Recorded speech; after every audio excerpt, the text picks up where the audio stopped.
Welcome back. You know, for many Americans, the dream of being able to work from home is now a reality, and experts are saying that home offices are actually the wave of the future. Love it. Elizabeth Ruiz introduces us to two folks thriving at home thanks in part to their side hustle. Come on, go along. So it's a private dog park where people can come in, take their dogs, and just let them run and have fun and let them be dogs. Ready? John Sanders rents out his backyard to dog owners through Sniff Spot. Megan Bryant picks up people's laundry, washing and folding it within her home through a site called SudShare. When I was working from home, I was bored while I was on my computer all day, so I started doing something else just to have some extra income and honestly just to keep my hands busy. Both Sanders and Bryant say they started the gig work last year. I found it actually through Facebook about a year ago. I think it was a TikTok ad, honestly. Like, it was an advertisement that I had seen, and I was like, this is cool. I don't mind doing laundry.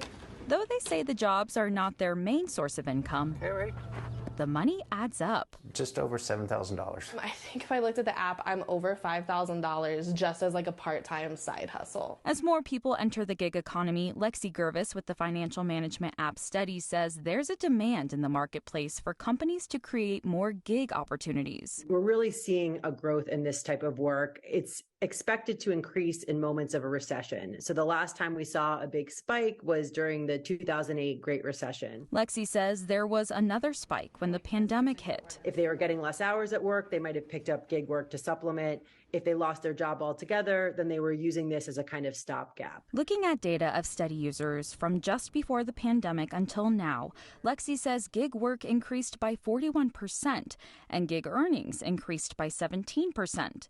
And Lexi says she's noticed a trend of people sticking to their gig work, even after they may start a traditional W-2 job. Probably continuing to do it on the side or as a supplement, especially when wages aren't enough to meet the needs of the demands of inflation. That's the case for Bryant, who works at a school but still handles 6 to 10 laundry orders a week from customers who have become her regulars. This is where it's at. Nobody wants to go sit and do an office job and, you know, that there's no flexibility. This, I work around my own schedule. To each his own, you know. I mean, I like being at work. I have to tell you, yeah, working from home Not during for the you. pandemic, oh my gosh, you know. Yeah, no, because Just like, didn't, I mean. all I did was eat, Rob. All I did was, you know, okay. snacks with, oh my gosh, I couldn't exercise. Yeah, it was just no schedule, I need schedule and structure. Is anybody else like that? Like, I need to know when things are, it was just morning till night, just work until you wake up, go to bed, you know, do it all over the next morning. She said a key word in that piece toward the end, flexibility. I do think people appreciate that because you know what gets old after a number of years in the workforce? You know, the traffic.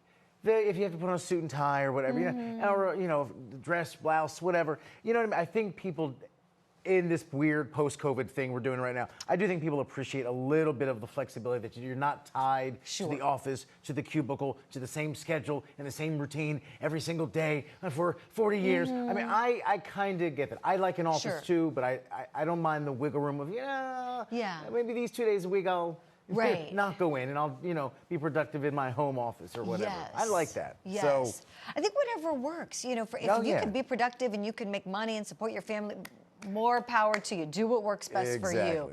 And you're right. I think there is something to be said for what we learned during the pandemic in creative ways to work from home. Yeah. And it's like, who knew we could do so many things, you know, from our home and be incredibly productive and get the job done.